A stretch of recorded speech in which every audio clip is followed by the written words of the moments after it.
Hello people, and welcome back to another video. In this one we're going to do something slightly different. We have no bike, we have no frame to work on. We've done pretty much all we can with the Motogadget stuff.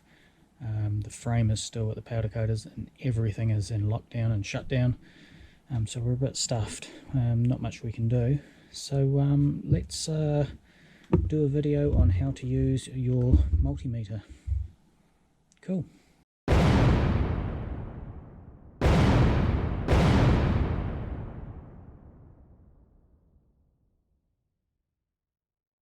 Okay, so I've got a selection of the multimeters that I have. Starting off with this one here, which is just a super cheap pile of crap, to be honest. This is the sort of thing you'd get from a cheap electronics store. This is the one I use most days during my work. It's just another one I've got, and this one here is a super expensive one. Bluetooths to my phone, and I can print out all my results when I'm doing the testing in my day-to-day work. But we're going to concentrate on this one mostly, but I'm going to show you why you shouldn't buy one like this, and why you should spend a little bit more money and get one like this. Cool. Okay, so we've got a super cheap multimeter here. You can see we've got a dial that has, goodness knows, 20 odd settings. We've got volts AC, we've got volts DC, we've got ohms in this section, we've got a buzzer in this section, transistor I think, not sure, amps, and amps DC. This must be amps AC. As you can see, so many different ranges to choose from. This multimeter here, we've got volts AC, volts DC, ohms, amps AC, and amps DC, and hertz. So we've got a whole load less settings to worry about, whereas this one looks confusing, and it is confusing. Okay, so let's have a look at this volts DC section here. We've got 1, 2, 3, 4, 5 different settings to choose from. If you were checking your battery on your motorcycle, you'd want to be on the 20 volts. If you're up at 200 or 600, you're just going to see 0.012, and if you're down too low, it's either going to blow your meter up or it's going to come up with some sort of error.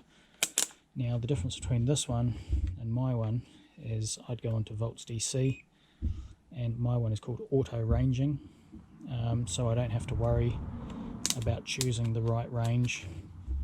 It just does it automatically for me. So let's grab a battery and have a nosy. Okay, as you can see, we've got this is the battery at a Greggs K100. I've got it on charge at the moment, so I'm going to throw my meter into volts DC. Touch the probes on there.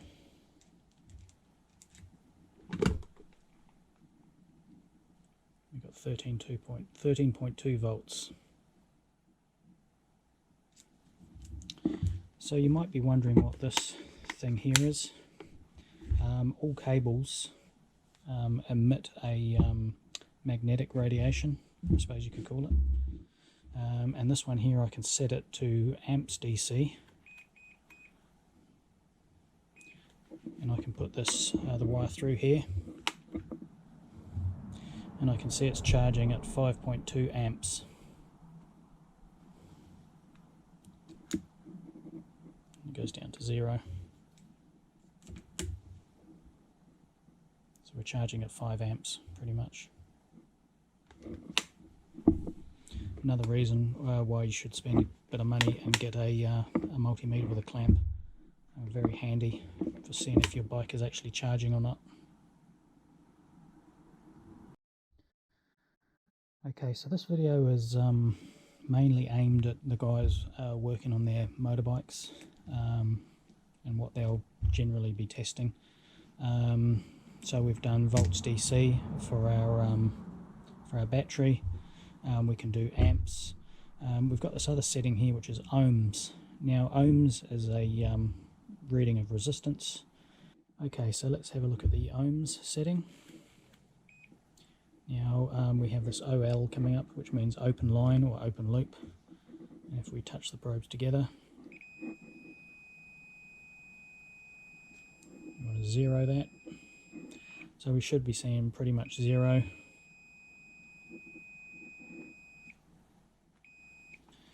So where would we use this? Well, let's grab a switch and have a look. Okay, so this is the brake lever off of a bike, and we've got this little switch here for our brake light. We want to see if this works, so let's give it a go and see if we can figure out. So we set to ohms, we put our two probes on the two terminals, and we operate the switch.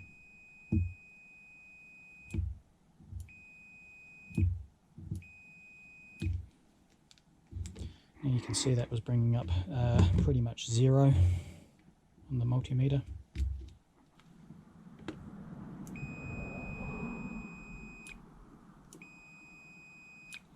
And when we're testing a switch, the lower the number the better. Okay, so this little switch on here is what we'd call a normally open switch. So in its resting state, the contacts are open, and when you operate the brake switch, the contacts close. So that's a normally open. The other style we have is a normally closed, where the contacts are closed all the time in its resting state, and they open when something happens. So where on our bike would we find a switch like that? Well, let's go have a look.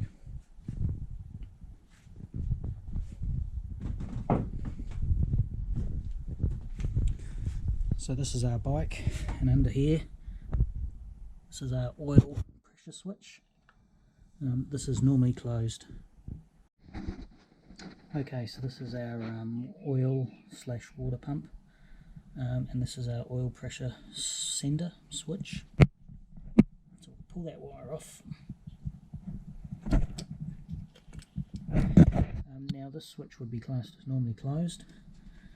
The reason for that is when we get oil pressure, the switch will open.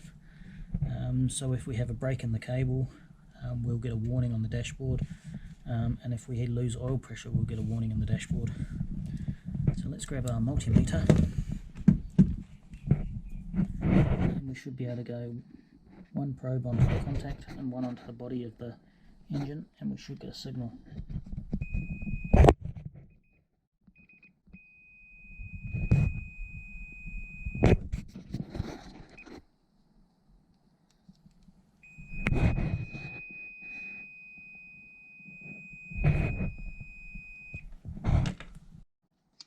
Okay, so we've looked at volts DC, we've looked at ohms, volts AC. Now, do we have AC on our motorbike?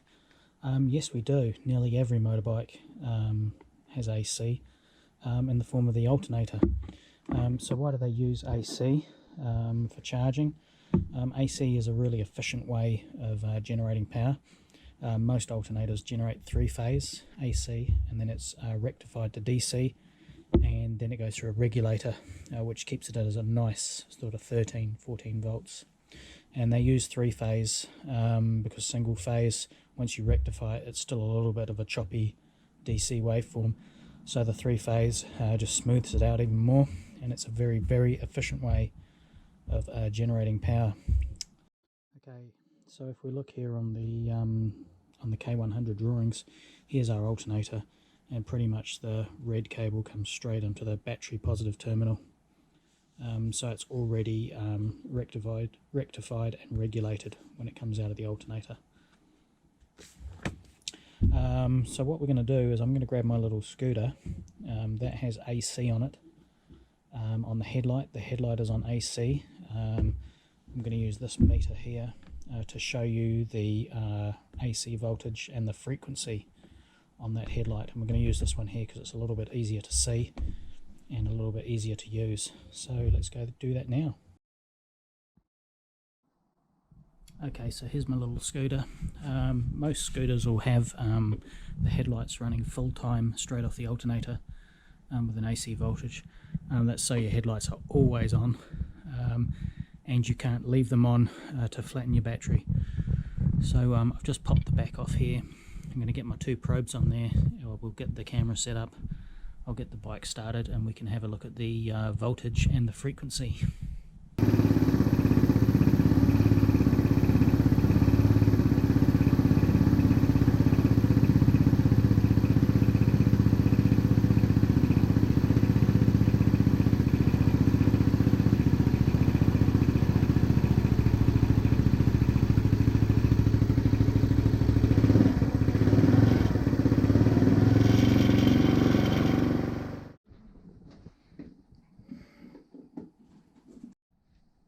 Okay, so as you can see, we're back over at my bike. I've just taken the lid off of my battery cover here, and I've just got the batteries kind of poking out. Clamp meter onto DC amps. We zero the meter, and we're going to get our clamp around this positive terminal.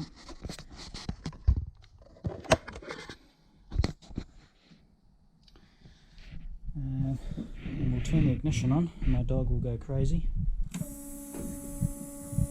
You can see our fuel pump using about 2.7, 2.8 amps. We'll start the bike.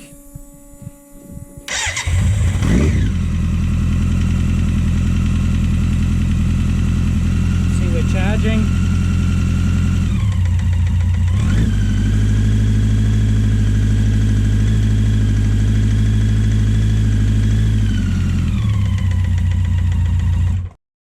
Okay, so one last thing before we finish this video up. We're back on ohms again. We have our buzzer operating pretty much on 0. With the Motogadget system, all the switches and inputs work to ground, they work to negative, and so we want to make sure nearly everything on this bike is grounded, so we should be able to touch our other probe and have a number that's as close to 0 as we possibly can, just randomly around the bike.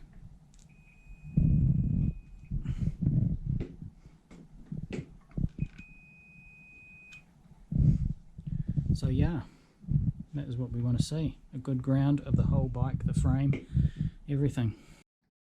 Okay people, I'm going to leave this video here. Hopefully that's explained on how to use a multimeter on your motorbike that you're doing up. Again, don't buy a cheap crappy one. They are confusing, they're hard to use, they're unreliable.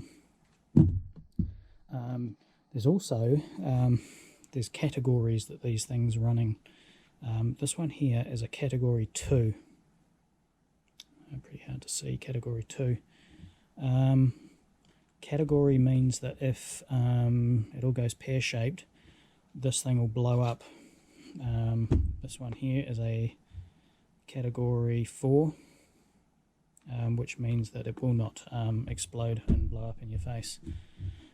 So again, spending some decent money to get a good multimeter will pay you dividends in the end. Okay, well thanks for watching, hope you enjoyed the video. Hopefully this made a little bit of sense and threw some light on the basics, the real basics, the stuff that this one here can do. You don't need it when you're doing your motorbike. Earth loop impedance, RCD testing, insulation resistance testing, all that sort of stuff. But yeah, let's not confuse you. Okay, out of here.